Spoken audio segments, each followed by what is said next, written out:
Bom dia, boa tarde, boa noite. Então, dando continuidade aí à nossa terceira e penúltima aula gravada. Aí na próxima aula, que vai ser na segunda-feira, nós falaremos aí ao vivo. Vai ser a nossa primeira live, certo? Então, agora a gente vai falar da nossa penúltima aula gravada. E nessa aula aí nós vamos falar da recuperação pós-anestésica, a RPA. Depois que o meu paciente aí passou pelo procedimento, então vamos supor que ele fez uma cirurgia de videolaparoscopia, até mesmo se fosse uma apendicite. Meu paciente aí fez essa cirurgia, ele vai para um local que ele vai se recuperar. Meu paciente operou, fez a cirurgia, fez a retirada do órgão, passou por todos aqueles procedimentos que eu falei com vocês na última aula, fez a retirada do órgão, fez o procedimento cirúrgico, agora aí ele vem para a nossa RPA. Então vocês já viram aí qual é a nossa função ali dentro de uma sala cirúrgica, que eu já falei para vocês. Nossa função, se não formos o instrumentador, que é um curso específico, nós vamos ser o enfermeiro circulante. Sendo o enfermeiro circulante, nós vamos ter todos os cuidados aí para auxiliar o paciente na sua recuperação, para realizar uma cirurgia segura, como eu já disse para vocês. Então o paciente iniciou aí a cirurgia, nós auxiliamos o anestesista, nós auxiliamos o médico, nós circulamos na sala. Após isso ele vem para recuperação anestésica. Então ele recuperou da anestesia, ele vai para uma sala que chama recuperação pós-anestésica, que é uma recuperação da anestesia. Então ele vai para essa sala, tem a sua recuperação pós-anestesia, se recupera aí e aí depois vai ser distribuído. Depois disso, depois que ele se recupera nessa sala, ele tem 3 caminhos a ser realizado. Primeiro ele vai para a enfermaria, então ele pode ir para uma enfermaria aí, se recuperou da anestesia, vai para uma enfermaria, né? Principalmente a principal é a enfermaria cirúrgica, né? Que é a clínica cirúrgica, que eu já falei para vocês no módulo anterior. Saindo dessa enfermaria, ele pode ir para casa, então ele tem uma cirurgia então, não convencional, então ele vai para casa, certo? Não é uma cirurgia de grande porte, não é uma cirurgia grave. Ele vai para casa, ou se depois na recuperação pós-anestésica ele apresentar aí grande sangramento, apresentar uma queda de saturação, apresentar uma parada, apresentar aí uma queda de saturação e ir para um tubo, ele vai para a UTI. Então meu paciente aí pode ir para a UTI, meu paciente pode ir para clínica cirúrgica ou meu paciente pode ir para casa. Mas nas 3, antes disso, ele passa pela nossa sala de recuperação anestésica, certo? Recuperação pós-anestésica, que é a RPA. Então vamos lá, vamos dar uma introduzida para vocês o que é a RPA, qual é a função dela. A RPA é a sala de recuperação pós-anestésica, certo? Então a RPA é a sala de recuperação pós-anestésica. Tem como finalidade receber o paciente submetido a um procedimento anestésico cirúrgico. Então, meu paciente ele não sai da sala de cirurgia e vai direto para onde ele tem que ir, para casa, para a residência, para a clínica cirúrgica. Meu paciente aí sai de lá e sai do centro cirúrgico, sai da sala cirúrgica, né? Vai para ainda dentro do centro cirúrgico, vai para a sala de recuperação pós-anestésica, que é uma sala aí que auxilia meu paciente a se recuperar da anestesia. O médico ele acordou o meu paciente da anestesia, o meu anestesista ele acordou o paciente da anestesia, mas ele não se recuperou. Não posso ter uma recuperação do meu paciente dentro da sala cirúrgica devido ao fato de que meu paciente aí vai demorar um tempo para se recuperar. Se ele vai demorar um tempo e eu mantenho meu paciente dentro dessa sala cirúrgica, meu paciente aí ele fica ocupando uma sala cirúrgica que poderia iniciar por uma nova cirurgia posterior. Então meu paciente não fica dentro da minha sala cirúrgica. Meu paciente aí vai para a sala de recuperação pós-anestésica. Qual que é a função dela? Recuperar a consciência e parâmetros estabilizados, né? Então meu paciente ele vai recuperar a consciência, então vocês vão ver que tem uma escala aí, 2 escalas aí que eu utilizo no meu centro cirúrgico para melhorar a alta, para fazer meu paciente recuperar a consciência. E nós vamos também recuperar aí os parâmetros estabilizados. Então quando a PA 6 sinais vitais, lembra que eu sempre estou falando deles. Quando a PA, frequência respiratória, frequência cardíaca, saturação, temperatura estiverem estabilizados, meu paciente aí vai estar melhor. E quem vai ter esses cuidados é a equipe de enfermagem, tanto o enfermeiro, principalmente o técnico e o auxiliar responsáveis por aquele paciente no centro cirúrgico. Então, o auxiliar e o técnico vão estar responsáveis por ele na recuperação pós-anestésica, né, no centro cirúrgico, e é eles que vão fazer a evolução desse meu paciente. A sala de recuperação pós-anestésica se mantém dentro do centro cirúrgico.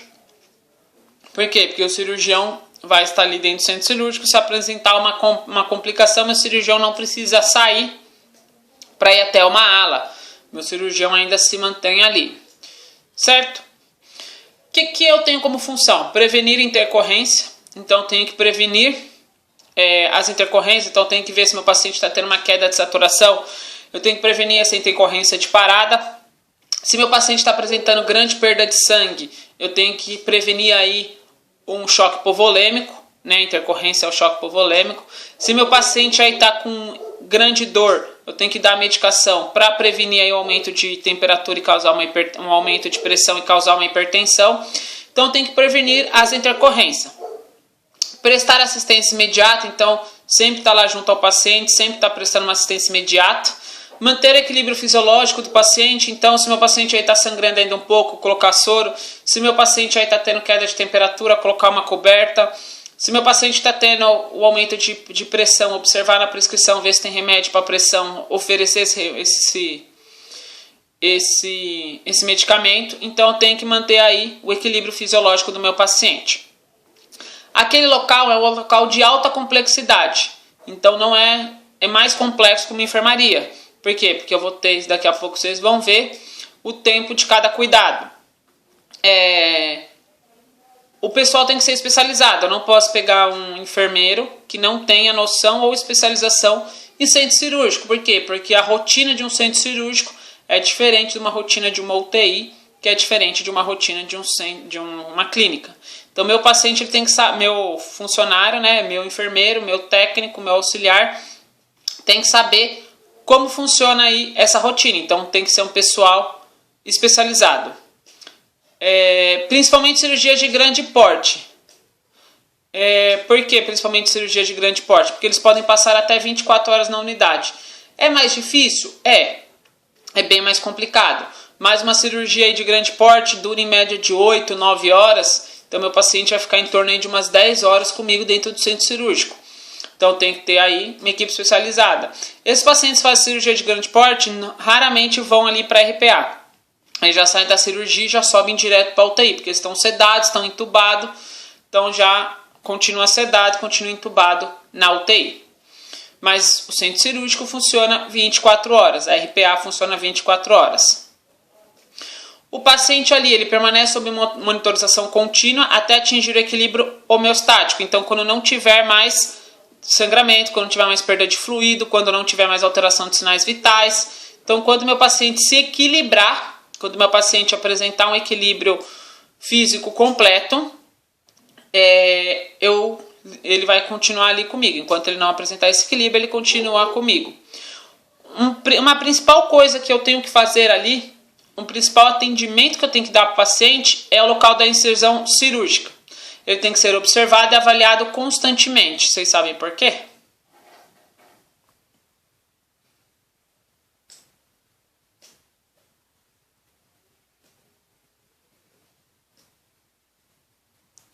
Isso, eu tenho que fazer a avaliação desse local cirúrgico para observar sangramentos e hemorragias. O local cirúrgico vai ser o local que vai estar me indicando se a cirurgia ocorreu tudo bem, agora não está mais sangrando. Tanto hemorragia externa quanto hemorragia interna. E também para observar se está evoluindo bem aí esse sangramento. O principal problema do pós-cirúrgico são os sangramentos no local da cirurgia.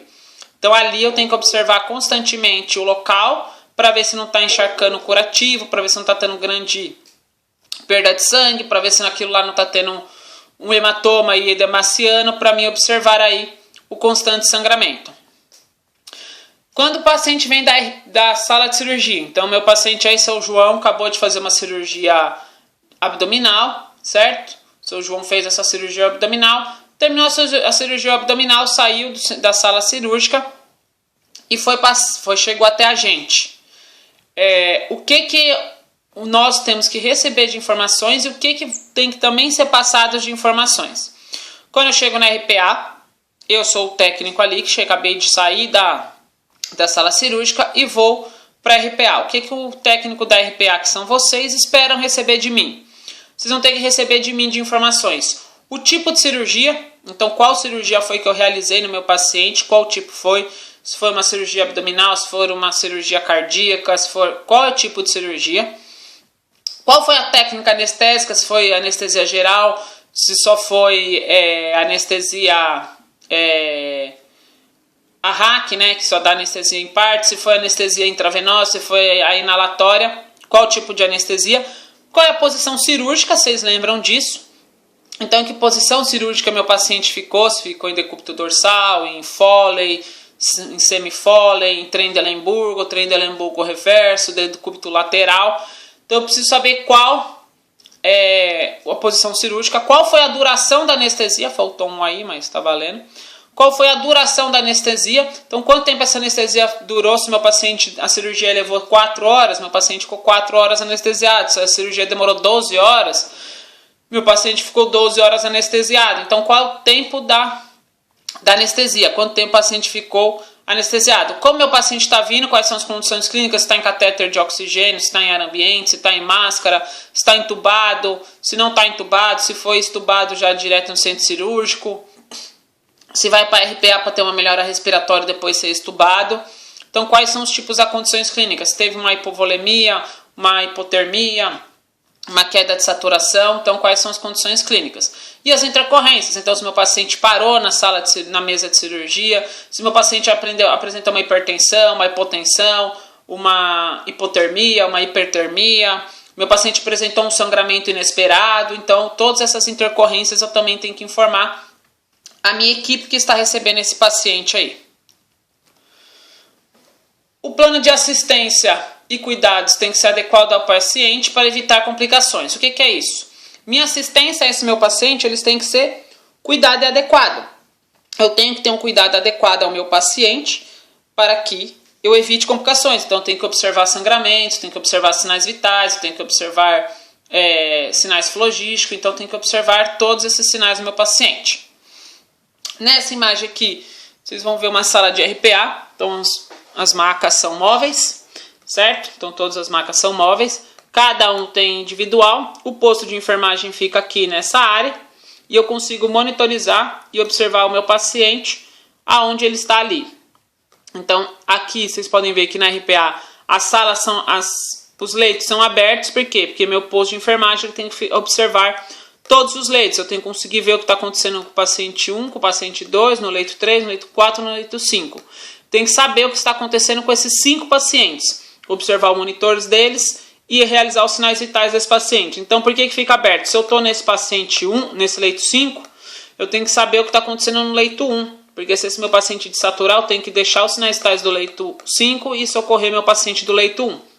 Então, ele é aberto para mim ter maior acesso e observação aos leitos dos outros pacientes. Quais são meus cuidados de enfermagem ali? O que eu tenho que fazer? Verificar a saturação de oxigênio. Então eu tenho que, uma coisa importante para mim é a saturação, por quê? Porque eu tenho que saber se meu paciente aí está em ar ambiente, se meu paciente está usando catéter, se meu paciente está usando máscara de alto fluxo, se meu paciente está usando oxigênio, quanto de oxigênio ele está usando? 2 litros, 3 litros, 5 litros, 10 litros. Se meu paciente está com 1 litro e a saturação dele está 85, então esse catéter não está sendo tão efetivo, vamos aumentar para 2. Eu aumento para 2 litros, a saturação vai para 90. Opa, melhorou bastante. Então eu tenho que saber aí essa saturação. Meu paciente está em ar ambiente, só que aí começa a cair a saturação para 88, 87. Vou instalar o catéter de oxigênio, 1 litrinho, a saturação sobe para 98. Opa, melhorou bastante. Então eu tenho que saber quanto está a saturação para evitar intercorrências. Porque se eu deixar a saturação caindo, ela vai parar. Como eu já falei algumas vezes para vocês, aferição de sinais vitais. Então, meus sinais vitais no meu paciente aí, na primeira hora, é de 15 em 15 minutos. Na primeira hora, eu vou verificar os 6 sinais vitais do meu paciente de 15 em 15 minutos. Então, significa o quê? Eu vou verificar aí os sinais vitais do meu paciente 4 vezes na primeira hora. Os sinais vitais são 6. Frequência cardíaca, frequência respiratória, temperatura, pressão, saturação e dor. Meu paciente passou por uma cirurgia, meu paciente está voltando da anestesia, meu paciente está recuperando aí seu estado fisiológico normal. O local da dor vai doer bastante. Passou minha primeira hora, fiz meus cuidados de 15 em 15 minutos. Vou precisar continuar de 15 em 15 minutos? Não, mudo. Então na segunda e na terceira hora, meu paciente aí vai ver os sinais vitais de 30 em 30 minutos. Então vai ser 2 vezes nesse período. Então olho uma vez, vi os sinais vitais, olho a segunda vez, vi os sinais vitais. Então em 1 hora eu vejo 2 vezes. Então nas 3 primeiras horas aí, quantas vezes eu vejo os sinais vitais do meu paciente?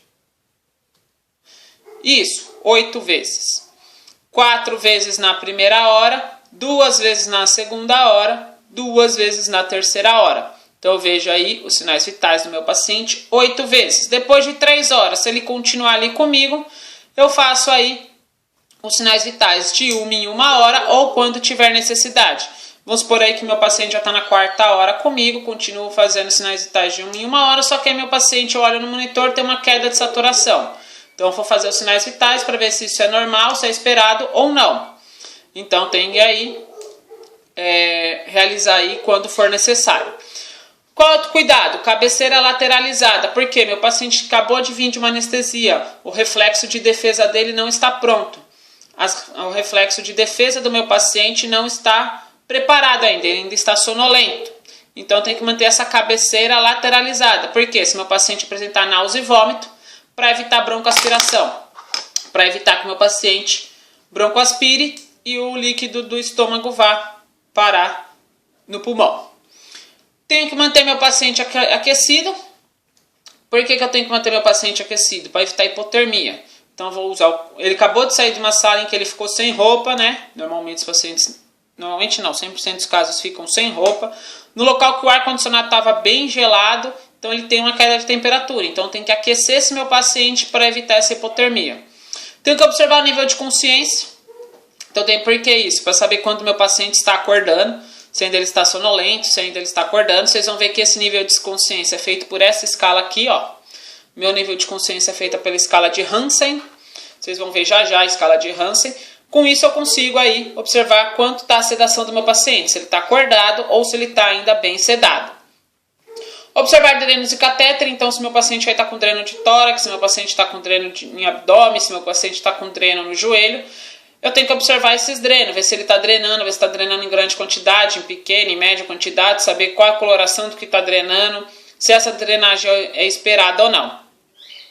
Avaliar a perfusão venosa, então eu tenho que fazer o TEC, que é o tempo de enchimento capilar, em que eu pressiono o meu dedo, ele perde a coloração, eu solto. Esse tempo de enchimento capilar tem que ser 2 segundos ou menos. E aí a perfusão está boa. Se estiver acima disso, a perfusão está prejudicada. Medicação conforme prescrição médica. Então tem que observar qual é a medicação. Se meu paciente já iniciou o antibiótico logo após a cirurgia, eu tenho que ir lá e oferecer a medicação para ele. Tenho que oferecer o tipo de medicação. Se é medicamento para dor de horário, eu tenho que oferecer. Se é medicamento aí profilático, o que for medicamento, eu tenho que oferecer. Eu tenho a escala de Aldrich-Krolik. Viu, né? Meu alemão tá bom. Mas é a escala de Aldrich-Krolik, que é a escala aí que vai dizer como está a parte motora e sensitiva do meu paciente.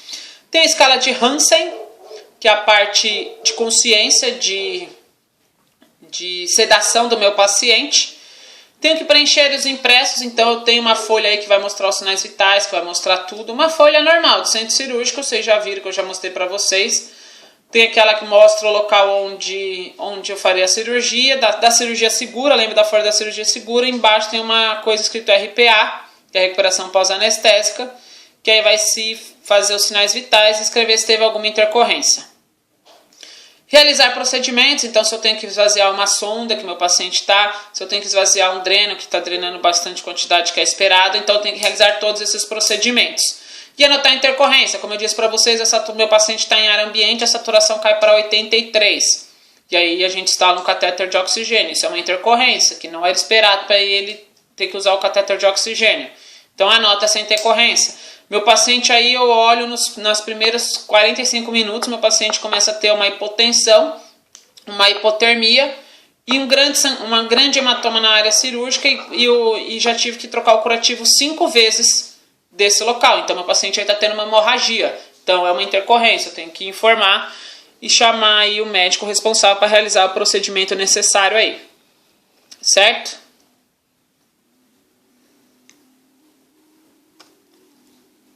Qual que é a minha sistematização da assistência e enfermagem aí? O que é isso? O meu SAI numa pós-cirúrgico, que é o SAI pós-cirúrgico, certo?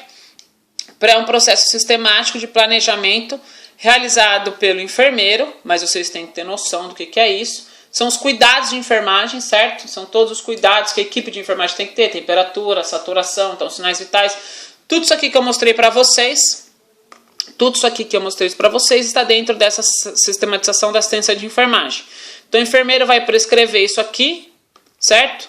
Então o enfermeiro prescreve para vocês fazerem e vocês vão realizando aí. Para prestar assistência ao paciente cirúrgico como um todo. Qual que é a função? Nós temos a função de promover, de prevenir, de recuperar e reabilitar a saúde do indivíduo. Então, por isso que eu falo para vocês, por que nós fazemos os sinais vitais nesse período? Para prevenir. Por que nós damos a medicação? Para promover aí a melhora. As escalas é feita para quê? Para prevenir, por exemplo, uma retirada precoce da recuperação pós-anestésica. Por que eu tenho que manter a cabeça lateralizada? Para prevenir. Então, ele serve para promover, prevenir, recuperar e reabilitar a saúde do indivíduo. Então, tem que implementar os cuidados, que é aqueles cuidados que eu já mostrei para vocês anteriores. E eles são cuidados individualizados, então não tem um Ctrl+C, um Ctrl+V, não, o cuidado do seu João não é o mesmo cuidado do seu Joaquim, que não é o mesmo cuidado da Dona Maria. São 3 cuidados diferentes. E eu tenho que respaldar a ação de vocês. Então, vamos supor, eu instalei um catéter de oxigênio. Mas por quê? O médico chega e fala, mas por que você instalou? Por que foi instalado? Doutor, tá aqui na prescrição, CO2 abaixo de 85%, instalar oxigênio a 1 litro por minuto. Então, eu estou respaldado. Eu consigo ter um respaldo na minha ação imediata ali. Então, eu consigo ter algo mais seguro para realizar os meus cuidados. Como minha sala de recuperação pós-anestésica deve ter? O que eu tenho que ter dentro dessa sala para falar, não, eu tenho total condições de trabalhar e cuidar do meu paciente aqui. A sala ela tem que ter cama ou maca de recuperação com grade, que é aquelas camas que eu mostrei para vocês. Tem sinômetro ou similar, que é o aparelho de temperatura. Laringoscópio adulto e infantil. Por quê? Porque se eu precisar entubar meu paciente, eu consigo entubar. Capnógrafo, que é um aparelho aí responsável para medir a quantidade de CO2 que tem que ter. Algumas RPA não tem, certo? Algumas RPA não tem esse capnógrafo. Ventilador. Por que eu tenho que ter ventilador? Se meu paciente aí tem uma piora e precisa ser entubado, eu uso o laringo, faço a intubação e ponho meu paciente aí no ventilador. Aspirador. Para quê? Para aspirar secreção. Se meu paciente aí está com secreções em vias aéreas, a gente pode ir lá e aspirar a secreção para ajudar o meu paciente a respirar melhor. Estetoscópio. Vamos supor que meu paciente aí começa a apresentar secreção, o médico não estava esperando isso. Fonte de oxigênio e o vácuo, principalmente a fonte de oxigênio para dar oxigênio para o meu paciente, e o vácuo é o ar comprimido. Então, isso significa o quê? Na minha sala de recuperação pós-anestésica, obrigatoriamente eu tenho que ter aí minha rede de gases. Monitor cardíaco, então eu tenho que monitorizar meu paciente sempre. Oxímetro de pulso, por quê? Porque eu também tenho que monitorizar a oximetria do meu paciente. Eletrocardiograma, porque vamos supor aí que meu paciente fez uma cirurgia de fêmur. Então meu paciente aí, seu João, acabou de fazer uma cirurgia de fêmur. Então ele começa de início, ele começa a se recuperar, a gente está nas primeiras 2 horas, então a gente já fez sinais vitais de 15 em 15 minutos, não apresentou alteração. Observamos o curativo, não teve sangramento. E aí ele começa a relatar uma dor moderada na região do fêmur, da perna, tudo bem. Começa a cirurgia de fêmur. é esperada essa dor aí na região do fêmur, da perna. Passou as 2 primeiras horas, meu paciente ainda continua estável, entrou na terceira hora, meu paciente começa a apresentar uma taquicardia e começa a relatar uma pequena dor torácica, uma pequena dor em forma de pontada na região torácica. Passou mais 20 minutos, a dor aumenta, a taquicardia do meu paciente aumenta e meu paciente começa a informar extrema dor torácica. O que aconteceu com ele?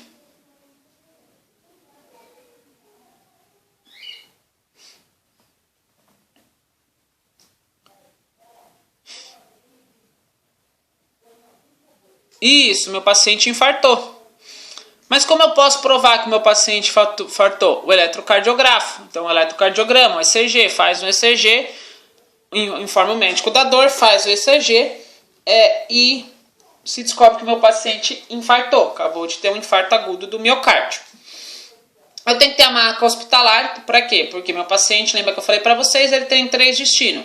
Vamos supor aí, a dona Maria, veio fazer uma cirurgia aí de mamoplastia, fez a mamoplastia, veio fazer uma mastectomia, fez a mastectomia, se recuperou bem na RPA, ficou 3 horas internadas ali com a gente na recuperação pós-anestésica e vai de alta. Vai com a cama da recuperação pós-anestésica? Não, vai com a maca. Então passo ela para a maca, informo a clínica cirúrgica que meu paciente da mastectomia está subindo. A clínica cirúrgica fala se pode subir ou não, libera o leito e aí eu subo com esse meu paciente pela clínica cirúrgica na maca hospitalar. Tem que ter material de consumo, porque se meu paciente estiver sangrando tem que trocar curativo, se meu paciente precisar de um acesso tem que puncionar, se meu paciente aí precisar de um soro eu tenho que dar, principalmente Ringer lactato aquecido, é dado muito Ringer lactato aquecido para os meus pacientes de centro cirúrgico. E os medicamentos, então medicamento para dor, medicamento aí para anticoagulante, então todos esses medicamentos aí antibióticos eu tenho que ter os meus medicamentos no centro cirúrgico, eles têm que estar lá. Aqui, como eu disse para vocês, eu ia falar para vocês um pouco dessa escala, a escala de Aldrich-Krolik, que é uma escala aí que serve para ver como está o desenvolvimento e a melhora do meu paciente como um todo. Então, o que eu vejo? Eu vejo 5 coisas. Eu vejo 5 coisas, que vai de 0 a 2. Então, vamos lá. Vamos começar, eu vou ver com vocês cada uma. Primeiro, eu vejo a atividade muscular. Então, vou ver se meu paciente movimenta os 4 membros. Eu vou falar, Dona Maria, que fez a mastectomia. Então, vamos pegar a Dona Maria. Dona Maria fez a mastectomia, eu vou falar, Dona Maria, mexe a perna direita para mim, mexe essa perna. E aí eu falo, mexe a perna direita, ou mexe essa perna e encosta na perna que quer. Ela consegue movimentar as 2 pernas. Agora mexe a esquerda, movimentou, mexe o braço direito, movimentou, mexe o braço esquerdo, movimentou. Ótimo, movimentou os 4 membros. Então, o meu índice aí da atividade muscular vai para 2. Se ela não conseguir movimentar um lado do corpo, vamos supor, ela não consegue movimentar o lado direito, ela só consegue movimentar o lado esquerdo, ou ela não consegue movimentar os braços, só consegue movimentar a perna, vai para 1. Não conseguir movimentar nada, nem voluntariamente ou sob comando, 0. A respiração, então vamos ver como meu paciente está. Meu paciente aí pode ser capaz de respirar profundamente, então eu falo, Dona Maria, respira fundo para mim, isso, dá uma tossida leve, ótimo. Ótimo, então já recebeu 2.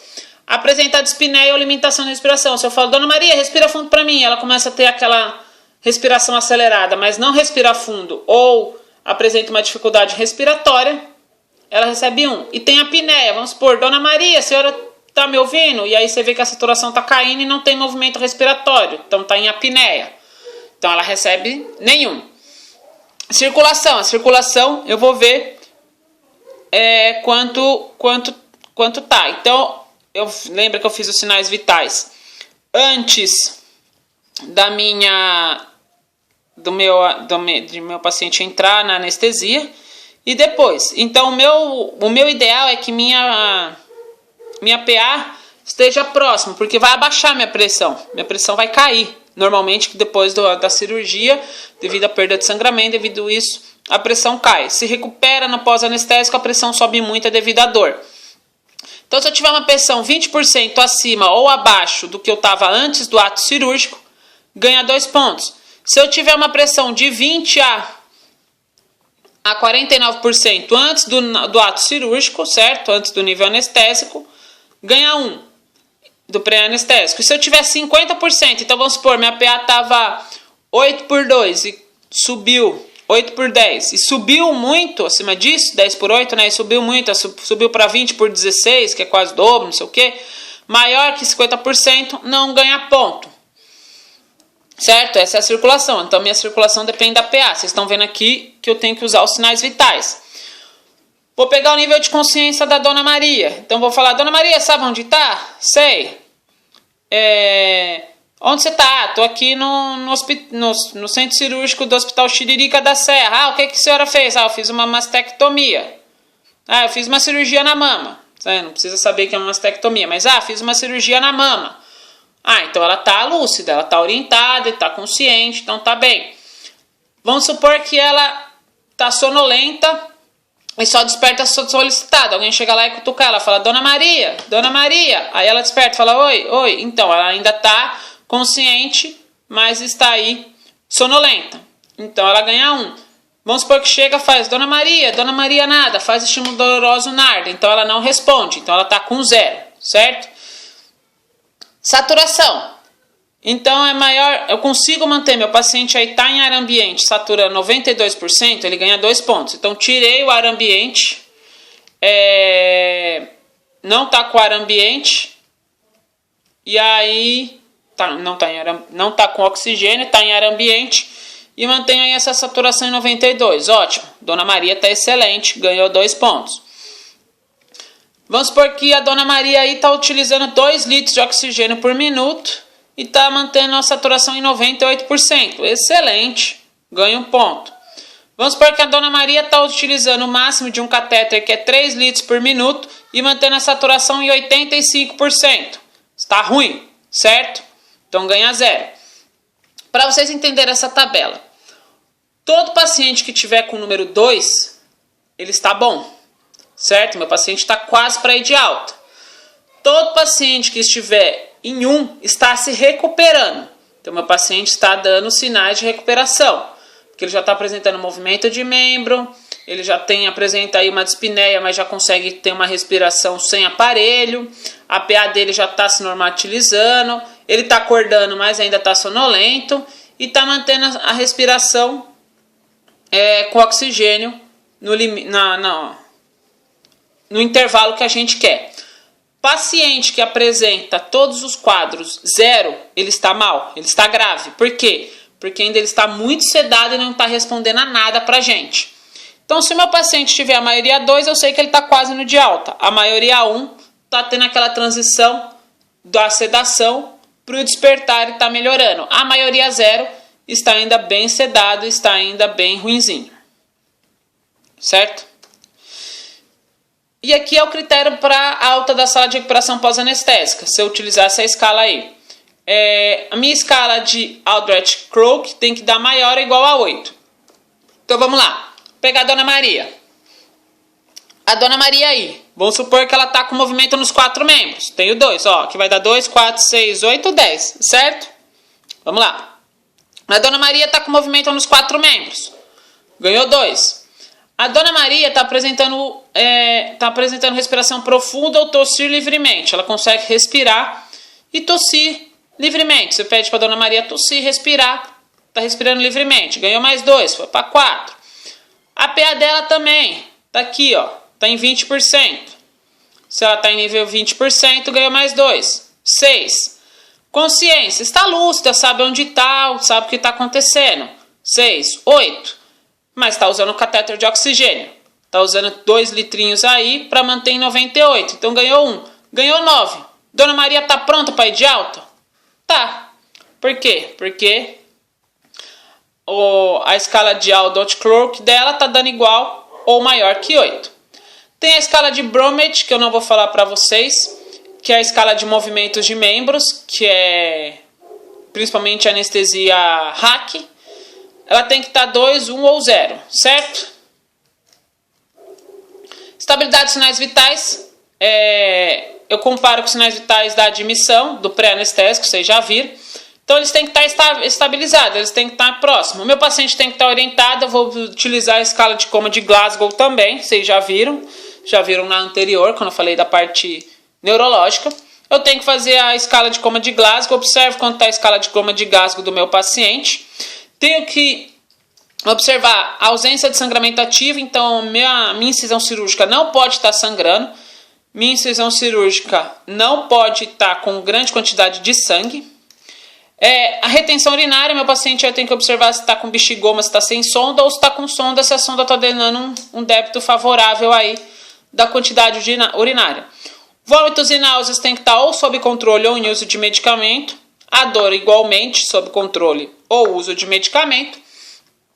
A força muscular é aquela lá da escala aqui. Se está fazendo movimentos 4 membros e capaz de respirar profundamente, minha força muscular está ótima. E o critério de alta deve ser avaliado a cada 30 minutos. Então, se minha sala de recuperação pós-anestésica o meu paciente aí está abaixo de 8. Vamos supor, a própria Dona Maria. Eu vou e volto para vocês entenderem. A Dona Maria aqui está com 1 aqui. Ela só movimenta 2 membros, não consegue movimentar os braços, só as pernas. Está com 2 aqui, então ela é capaz de respirar profundamente e tossir. 3. Só que a PA dela está muito alta, está com 1 aqui. Então ela apresentou 4, certo? Consciência, ela está sonolenta ainda. Então ela desperta e está sonolenta. 5. E aí necessita de O2 para manter a saturação 96. Ela não está com 8. Então eu não consigo. Depois de meia hora, se eu consigo fazer isso aqui, subir para 9. Por exemplo, movimentos 4 membros. Capaz de tossir. A PA dela chegou a 20%. Ela acordou, agora ela está lúcida. Então, já depois de meia hora ela acordou, já está lúcida. Mas continua utilizando oxigênio, eu consegui 9. Então, está acima de 8. Depois de meia hora ali da primeira avaliação, na segunda avaliação, eu consigo dar alta para ela. Quem avalia somos nós, que passamos aí isso para o médico anestesiologista, o médico que deu anestesia nela. O médico e o enfermeiro avaliam, falam, não, ela está boa, já pode ligar para a clínica cirúrgica para dar continuidade ao tratamento dela lá. A escala de Hansen, que é a segunda escala que eu falei para vocês, ela é uma escala subjetiva, então não é aquela escala que fala, é certeza disso, não é certeza. Ela é muito subjetiva, ela parte da observação para avaliar o grau de sedação do paciente. Por quê? Para evitar aí sedação insuficiente ou demasiadamente excesso. Então vamos supor aí que meu paciente está demasiadamente excessivo na sedação e eu libero ele para a clínica cirúrgica. Meu paciente apresenta uma queda de saturação, tem que entubar e aí eu tenho que mandar meu paciente para a UTI porque ele não pode mais voltar para a RPA. Então, ele está aí demasiado ainda sedado. Então, principalmente para ver se meu paciente está acordando, está passando de um grau para o outro da sedação. É muito utilizado na terapia intensiva e no centro cirúrgico. Essa é a escala de Hansen para você. Se eu tiver o Hansen 1, certo? Então vai de 1 a 6. Então vou pegar do acordado para o mais dormindo. Se o meu paciente tiver Hansen 1, meu paciente vai estar acordado, agitado, ansioso ou inquieto, certo? Então eu considero aí como agitação. Hansen 2, meu paciente vai estar desperto, colaborativo, orientado e tranquilo. Então eu passei aí um calmante para ele, um relaxante aí, algo não um sedativo tão forte. Então ele se torna na parte cooperativo. Hansen 3, meu paciente aí vai estar com sonolência. Então meu paciente vai estar sonolento, mas desperto aos estímulos verbal e responsivos ao comando. É o caso da escala anterior, que eu considero o 1, que é quando a Dona Maria respondia aí a estímulos táteis ou verbal. Então esse é o Hansen 3. O Hansen 4 responde a estímulos. Meu paciente ele está dormindo, mas desperta rapidamente ao estímulo glabelar, que é a dor aqui no meio da testa, certo? Então eu faço um ponto de pressão aqui no meio da testa, próximo do nariz. Esse ponto de pressão dói bastante, meu paciente desperta. Responsível lentamente.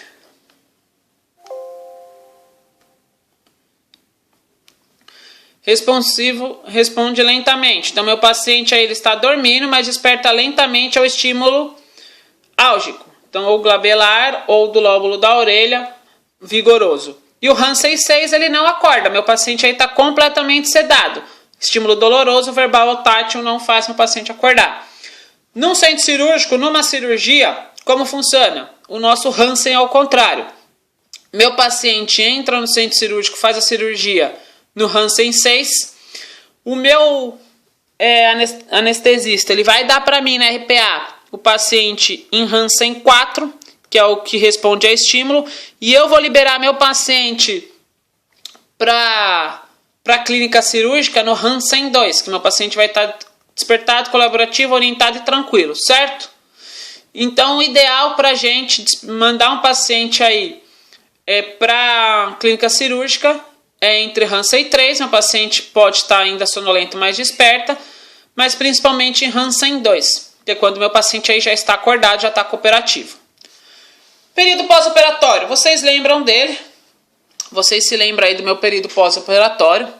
Ele pode ser imediato, que aí é o que eu cuido na RPA, que é o que eu cuido na minha recuperação pós-anestésica. São as primeiras 24 horas depois do procedimento. Vocês lembram disso, né? Eu falei para vocês em clínica cirúrgica.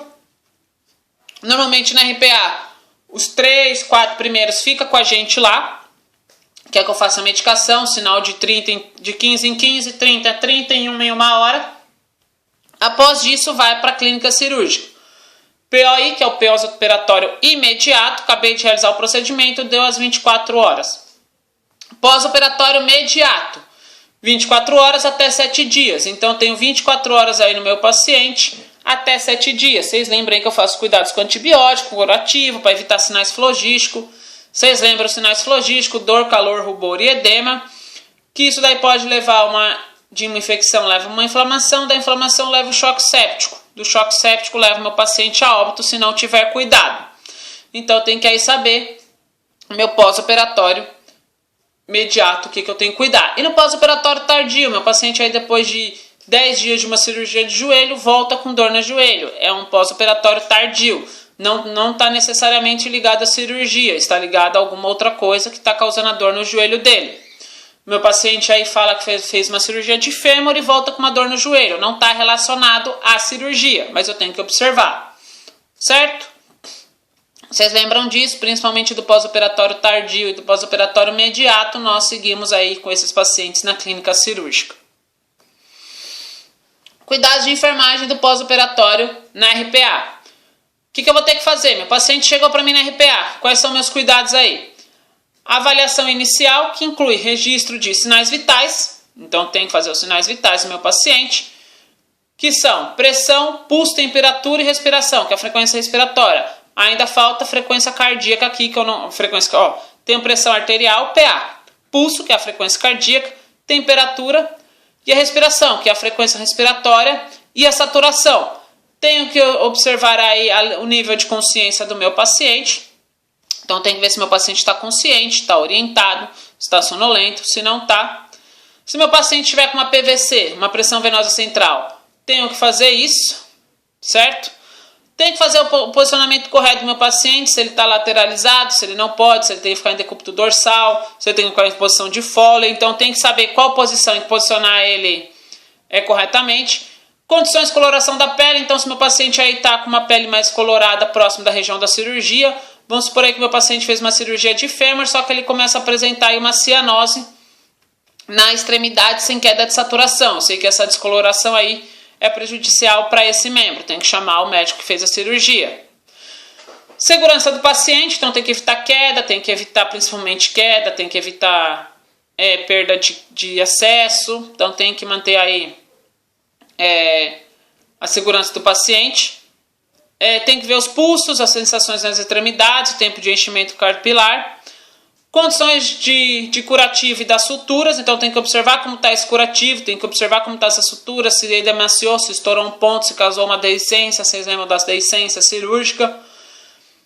Tem que ver o tipo de fixação dos tubos, dos catéteres, a quantidade tipo drenado das secreções, se é um dreno de tórax, se está borbulhando, se está saindo secreção purulenta, se está saindo secreção sanguinolenta. A resposta muscular à força, se ele está conseguindo movimentar, erguer o braço. Resposta pupilar, então é o nível de consciência, se está pupila, às vezes eu falta reagente. Terapia venosa, então ver se o acesso está pérvio, ver se precisa pegar um outro acesso, ver se o central está bem, se está sangrando. Se precisar de uma transfusão de sangue ali naquele momento, nós que vamos realizar, então tem que observar tudo isso. Dá um suporte físico e emocional, principalmente emocional, e a escala numérica, principalmente a escala de dor que se utiliza na unidade para saber se tem que fazer aí uma intervenção medicamentosa nesse meu paciente. Certo? Então esses são os cuidados aí na RPA, são esses cuidados que eu tenho que ter na minha sala de recuperação pós-anestésica. Isso aqui não tem no livro de vocês, mas eu achei algo interessante, porque se a gente está falando de anestesia, se a gente está falando de tipo de anestesia que o meu paciente está utilizando, eu tenho que aí ficar de olho para saber qual é a anestesia. Lembra que eu falei para vocês que eu vou ter que saber qual tipo de anestésico. Então tem os agentes inalatórios, que é os agentes que vão em máscara, que meu paciente inala, os inalatórios, que são os gases anestésicos, os agentes inalatórios, que ainda são utilizados para entrar em sedação. Esses gases inalatórios são utilizados principalmente em crianças. Então eu tenho o isoflurano, que está quase em desuso, quase nenhum local utiliza, o enflurano e o solveflurano. O solveflurano é o que atualmente mais usa. O outro gás anestésico utilizado é o óxido nitroso, que também causa aí uma perda aí de consciência do paciente. Então ele ceda o paciente. E aí eu tenho sedativo, eu tenho propofol, que é um anestésico é um anestésico, mas eu tenho que ter um analgésico com ele. Meu propofol aí é também muito utilizado, ele é um anestésico, mas tem que ter um analgésico junto. Eu tenho o midazolam, que é um benzodiazepínico. Ele também é utilizado para a gente na pediatria, a gente utiliza muito na área pediátrica. Tem o barbitúrico também, que é o tilpentol, esse é bem mais difícil de utilizar. Tem o etomidato, que é um derivado do imidiziálico, principalmente para pacientes que têm problema cardiovascular e vai passar por uma cirurgia, a gente utiliza esse. E a cetamina, né, que ela produz as alucinações no período pós-anestésico. Então, quem utiliza muito cetamina, tem que utilizar aí medicamentos para diminuir a dependência da sedação. E aí eu tenho as fases da anestesia. Minha anestesia, ela passa por 3 fases. Eita...